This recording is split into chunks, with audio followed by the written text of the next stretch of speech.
안녕하십니까. 거꾸로 투자하는 쇼킹 부동산입니다. 어제 부동산 시장에 중요한 소식이 나왔습니다. 바로 광명자이 더샵포레나 분양 결과인데요. 솔직히 이게 청약자한테 굉장히 안 좋은 상황이 발생을 한 겁니다. 자, 이런 상황에도 불구하고 기회가 있기 때문에 여러분들은 공부를 하셔야 되고, 앞으로 분양 시장 어떻게 접근해야 될지 오늘 좀 쉽게 정리를 드리겠습니다. 무주택자, 유주택자분께 오늘 내용 정말로 중요합니다. 영상 시청 전에 구독으로 부자 되시기 바랍니다. 최근 애매한 분양 3건이 있었습니다. 광명자이 더샵포레나 해링턴 플레이스 타산파크, 이편한 세상 용인역 플랫폼 시티. 자, 왜 애매한이라는 이름을 붙였냐? 이 분양들은요, 주변 시세 대비 장점이 뚜렷하게 느껴지지 않는 분양가를 책정했기 때문에 그렇습니다. 아니, 이편한 세상 용인역 플랫폼 시티는 주변 시세를 훨씬 뛰어넘는 분양가를 책정했었다는 거죠. 광명자이 더샵포레나는 해링턴 플레이스 다산파크도 딱 주변 시세만큼만 공급을 했더라. 일반적으로 청약 통장을 쓰는 무주택자 입장에서는 아무래도 주변 시세 대비 저렴한 걸 기대하는데 그 기대를 무참히 깨버리는 분양이었다는 겁니다. 자, 먼저 청약 결과가 어땠는지 볼게요. 해링턴 플레이스 다산파크는요, 특별고급 경쟁률은 1대1이 안 나왔어요. 근데 일반 고급 경쟁률이 4.24대 1이 나왔습니다. 이편한 세상 용인역 플랫폼 시티는요, 특별고급 경쟁률이 1.01대 1, 일반 고급 경쟁률은 4.56대 1이 나왔습니다. 광명자이 더샵포레나는요, 특별고급 경쟁률 2.64대 1, 일반 고급 경쟁률 10.47대 1이 나왔습니다. 예상보다 높은 경쟁률을 기록했다는 거죠.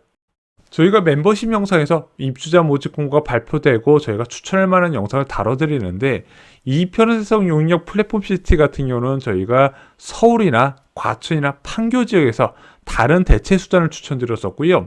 해링턴 플레이스 다산파크 같은 경우는 이제 8호선 다산역 주변으로 많이 추천을 드렸습니다. 왜냐면 얘네들이 어차피 후분양에 가까운 단지들이었거든요. 그러면 후분양이라는 거는 어차피 입주 시점에 전세금 제외하고 나머지 자금은 투자 목적으로 들어가더라도 어차피 현금을 마련하고 있어야 된단 말입니다. 자, 그러면은 이 2개 단지 정도 살 능력이 되면은 이거 분양받지 말고 더 나은 대안을 찾으시라고 저희가 직접적으로 권해드린 영상을 멤버십에서 만들어 드렸었어요. 하지만 이편한 세상 용인역 플랫폼 시티나 해링턴 플레이스 다산파크는 미달은 면하고요, 어느 정도 4대1 경쟁률은 기록하게 되었다는 겁니다. 생각보다 많은 사람들이 청약을 넣었다는 거예요. 광명자이 더샵포레나도 어제 발표됐지만 의외의 선전이었습니다. 39 타입 303세대나 공급이 됐었거든요. 얘가 3.18대 1을 기록했고요. 49B 타입 392세대나 공급됐습니다. 7.81대를 기록했는데 여기가 분양가가 6억이었어요. 자, 보니까 서로도 낮은 소형의 대규모 공급도, 그리고 역세권이라 부르기 좀 어려운 환경임에도 불구하고 쉽게 소화가 되는 것이 청약 경쟁률로 나왔습니다. 자, 그러면은 다음 분양 타다들은 어떻게 생각을 할까요? 자, 앞으로 광명 뉴타운은요, 분양이 줄줄이 예정이 되어 있습니다. 당장 2구역 베르몬트로 광명도요, 지금 착공 이미 진작에 진행됐고 조합 집행부가 바뀌면서 일반 분양의 가속화가 될 것으로 보여집니다. 광명 센트럴 아이파크도 착공 진행돼서 곧 분양이 예정되어 있고요. 광명 5구역도 분양이 예정되어 있습니다. 얼마 전에 공사비 협상이 완료가 됐었죠. 그래서 공사비를 28% 증액해줘서 400만 원대에서 600만 원대로 500만 원대 후반으로 늘려줬습니다. 자, 그러면은 공사비가 올라가게 되면 조합원의 분담금이 늘어나는데 이것을 어떻게 만회한다?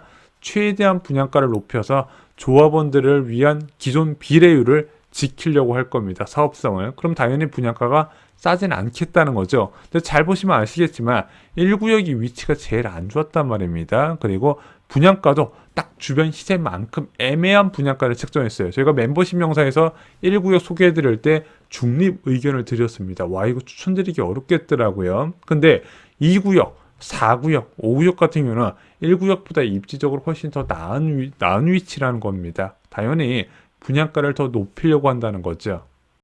물론 청약 수요가 늘었어도요, 룰은 존재해요. 당연히 연식을 감안한 주변 시세대보다 비슷하거나 낮게 책정을 해야 된다는 거죠. 자, 그럼 앞으로 어떤 분양가가 나올까요? 똑같습니다. 넣을지 말지 애매한 분양가를 책정을 한다는 겁니다. 다음 타자들이. 자, 이제 오늘의 메인 내용 들어가 보겠습니다. 앞으로 청약시장은 어떻게 접근해야 될까요? 자, 이런 식으로 시행사들의 분양가를 찔끔찔끔 올리면은 아예 분양은 쳐다도 보지 말아야 될까요? 오늘은 비규제 지역 강남 3구와 용산구를 제외한 비규제 지역 청약자들이 분양시장에 접근하는 방법을 좀 쉽게 정리를 드리겠습니다.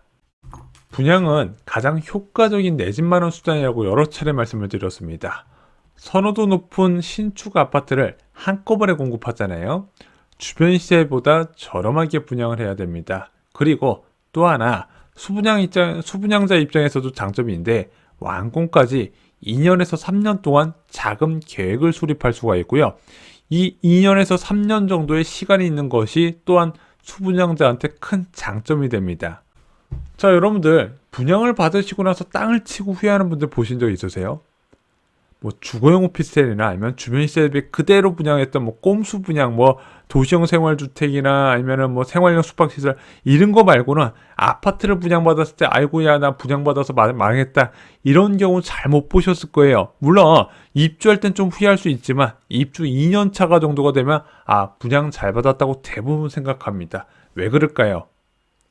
자, 예를 들어 보겠습니다. 2023년 6월에 여러분들이 분양 계약을 체결을 하게 됩니다. 그리고 얘가 2026년 1월에 입주를 하게 돼요. 2년 6개월 뒤에. 그 다음에 2028년 1월에 입주 2년 차가 됩니다. 자, 그러면은 분양받은 시점부터 만 입주 2년 차까지 약 5년 정도의 세월이 흐르게 됩니다. 자, 이때부터 제대로 처분이 가능하게 되죠.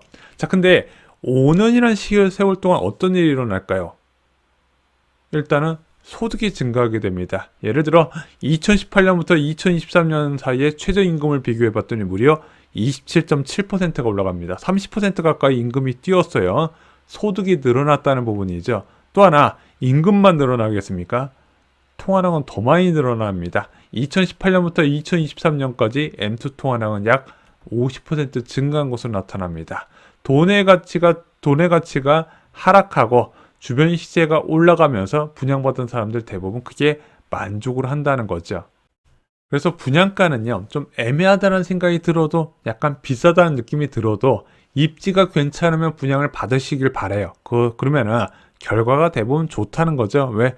여러분들이 그 분양받은 주택을 처분하는 5년 뒤에는 주택 가격이 분양가보다 훨씬 올라가는 게 일반적인 흐름이었기 때문입니다. 그래서 이런 사실을 잘 아는 유주택자는 요즘 분양을 더 선호하고 있고, 지금 무주택자 입장에서 깜짝 놀랄만한 분양들도 계속 완판이 나오는 이유도 결국에는 유주택자가 이런 상황을 잘 알기 때문이고 수요가 유입되기 때문입니다. 물론 그렇다고 모든 아파트를 다 분양받는 건 아니에요. 지금 양극화는 뚜렷하게 일어난다는 거 여러분도 더 잘 아실 겁니다. 결국에는 입지, 분양가 두 가지를 보셔야 된다는 거죠.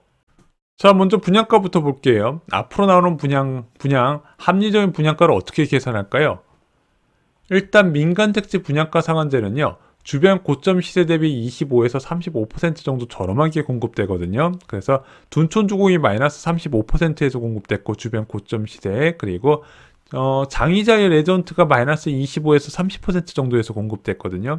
앞으로 나오는 민간택지 분양가 상한제도 이 정도로 나올 겁니다. 이거 저희가 무조건 잡으라고 저희가 연휴 때 영상을 올려드렸었죠.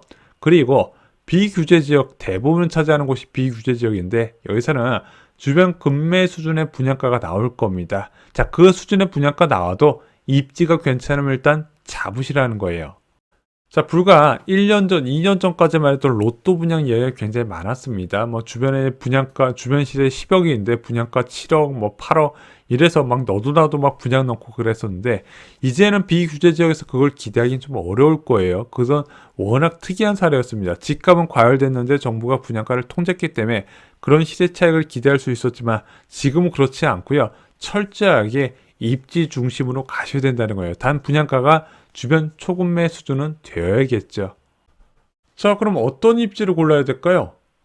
기본적으로 제일 쉽게 입지를 보는 방법은 지하철입니다. 역세권이 중요하죠. 3대 도심권역에 얼마나 빠르게 접근할 수 있냐, 그것을 보시면 된다는 겁니다. 그래서 보통 5분 이내가 역세권이라고 얘기하는데 요즘 신축 분양은 이제 10분 이내까지도 보셔도 되고요. 또 하나 중요한 게 바로 단지 규모입니다. 왜냐면 점점 신축 아파트의 커뮤니티 시설 중요성이 부각이 되고 있는데 이게 단지 그 규모가 클수록 커뮤니티 시설도 활성화될 수밖에 없거든요. 그래서 1000세대 이상이면서 역세권이면 좀 비싸도 분양을 잡으시는 걸 추천드립니다. 물론 그렇다고 역세권에 신축이고 대단지고 그러면은 대전이나 대구도 다 잡아야 되냐? 그건 아니고요. 좀 범위를 한정시키는 것이 좋습니다.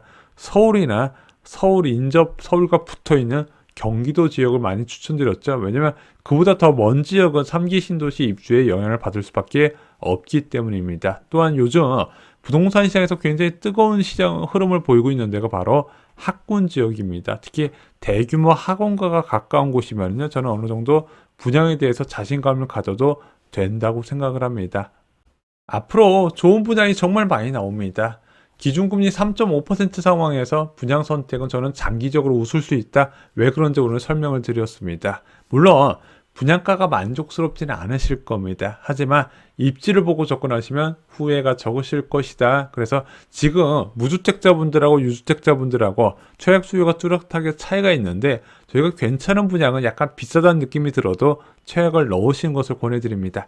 많은 분들이 나의 청약 통장 가치를 생각하시면 지금은 청약 통장 가치가 추첨제가 확대되면서 크게 줄어든 상황인 것도 좀 감안을 하셨으면 좋겠습니다.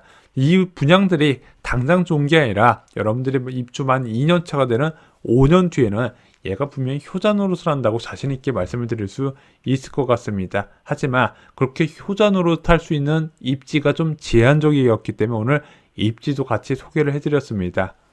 올해와 작년에 부동산 제도가 모두 바뀌었습니다. 싹 바뀌었습니다.